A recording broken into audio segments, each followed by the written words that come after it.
Coming up next, the BMW X1.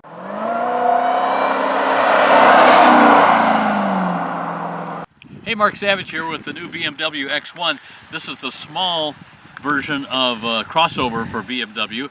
It's sporty, and you're going to be surprised at what this thing costs for starters, I think, because it's a heck of a fun vehicle, a lot of power, and they've remodeled it, and I think that, you know, the styling looks nice, Paul.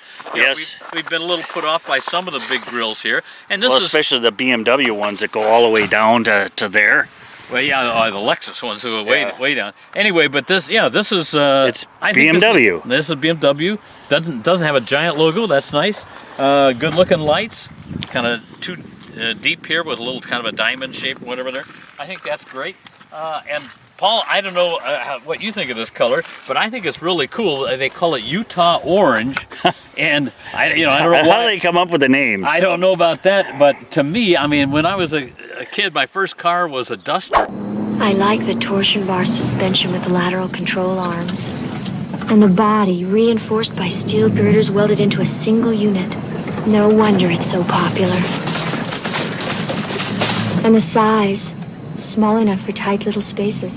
Mr. Titchener, what kind of a young man would be attracted to this Plymouth dustpan? The Duster, Mama? Why, an engineer would love it. An engineer I got. What I need now is a son-in-law. That was kind of a ruster. A bronze color, not rust, but bronze color, and it was a little darker than this. But I kind of like this is kind of a pumpkin-y. Wisconsin pumpkin. Yeah, this is cool. I like this. Anyway, it looks sharp. Of course, you do have the power hatch in the back. Bing. Open that up. But I think this is all good looking. Decent space in here. A little bit of room you could toss. You got a real spare. Yeah, you got a real spare. You can toss a few things under there. Split seats, pass through. So I don't know. I really like this. Considering that it's BMW, you may think, oh man, it's too pricey for me. It is a luxury compact, or they call this a subcompact, but the X1 is now bigger than the X2. So it's all about size. It's all about size. Size matters. Yeah. So nice interior. Of course, the biggest problem I think it has. No flat bottom. But here's the thing. I'm going to show you something, Paul. For me, where I want this wheel is right about here. I've got the seat up a little bit because I'm a short guy. Now when I get ready to get out, oh baby, look at this. That's a tight squeeze here. Maybe flat bottom wheels should be mandatory. I think government regulation. I think I'm going to start a government regulation. Let's start a bill. Start this up. Anyway, you know, it's got the usual goodies on the steering wheel. We got a nice looking screen. I think this is a really nice looking thing here. It's not a thing that just projects way up. A lot of them are sticking up this high these days.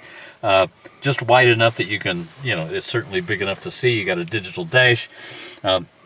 This one, like I say, adds a package that adds the heated seats and the heated steering wheel, but man, you got to have that in Wisconsin. Push button start. Little kind of a toggle here for the shifter. That's a little different. Nice little roller for the sound. Whoops, I've already got the sound cranked down. Quiet. There, yeah. Quiet down there. Charger is right here. That's also part of that package, which I think most people are going to want to have. Nice big sunroof. Yep. And what do you have over you, buddy? I got a grab handle. Grab handle. Look at that. Yep. Yeah. We can go off road and I can grab my large body out of here. Yeah, that's right. You can pull yourself out through the sunroof when we open it up. I did that once. Yep.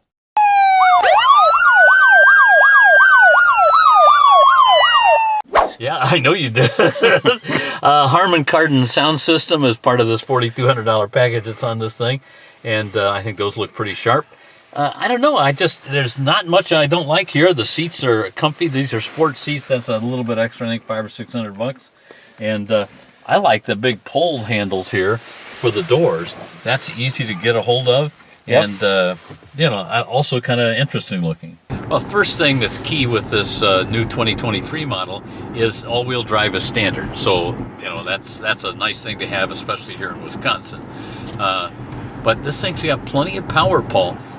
241 horsepower. That's a chunk. That's in a chunk. Car this size. That's a chunk for a little crossover like this.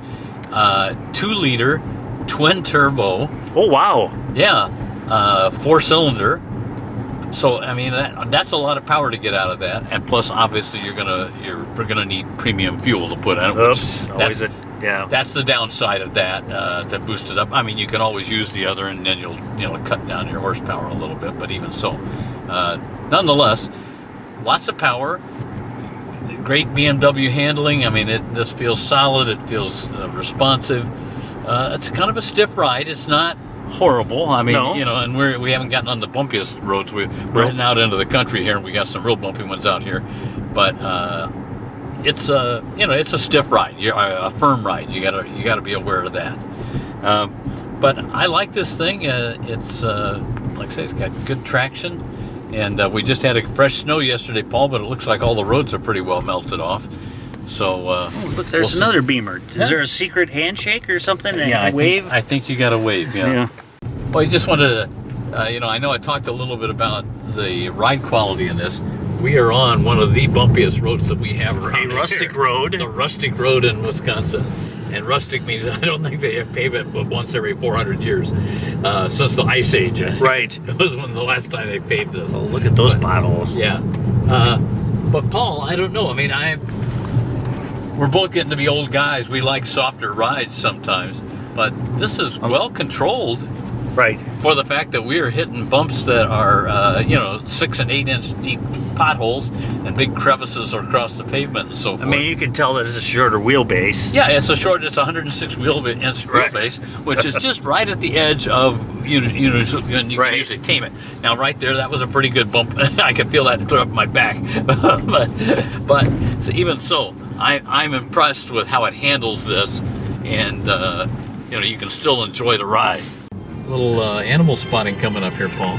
Going down a country road, where in Wisconsin do you see a bison? A little unusual for us there. Yeah. I mean, this is a big animal spotting day for us, Paul. Look at this. There's deer on both sides of the road here. Everywhere. And of course, in Wisconsin, deer is the main animal out in the woods here. Yeah, they're everywhere.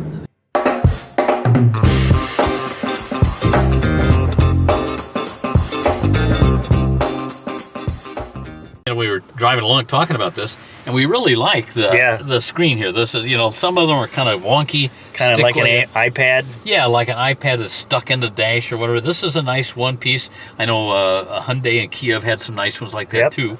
This one's got some nice color on it. It looks good. It's easy to read. It's big enough without being gargantuan. Right. But what else are we thinking about this interior here? I mean, this thing is this floating whatever they call it. Yeah, the floating console or whatever here. So here's our GoPro that we use. Yeah. Not really a GoPro, just a knockoff. Yeah, knockoff. And I'm gonna put it in there.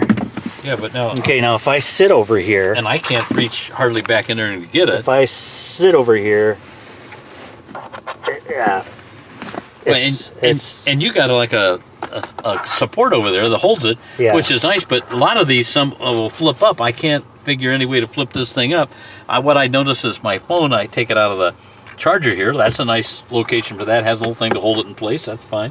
But if I put my phone down in here, it's like, oh my God, how am I going to get that? It's like, I can barely get my arm in and out of there. So I don't know. I'm not sure that's real practical in the long run. It looks cool. It looks nice. I mean, that's fine. It works fine. But yeah, I want this to either rise up or go ahead and just shorten it up and let me put stuff in. Well, and then yeah, look at this. Yeah. Well, what some pencil and pen. If I'm an artist, I can put my art tools in there or something. Maybe. Yeah. Yeah. So I know I alluded earlier to the price of this, and it starts under $40,000. I mean, just under $40,000. But there's just one X1 version. There's not like 5 different levels of it. What you can do is order packages to put on it, and this one has a $4,200 package that puts on some things like heated seat, heated steering wheel, the 360 camera, and so forth. So this one ends up at about $45,000. But even so, hey, the average price of a vehicle now going for $45,000, and this is a BMW. It drives great. It has good power. I think it's pretty cool looking, and I love this color. So thanks for watching. See you next time. Wow!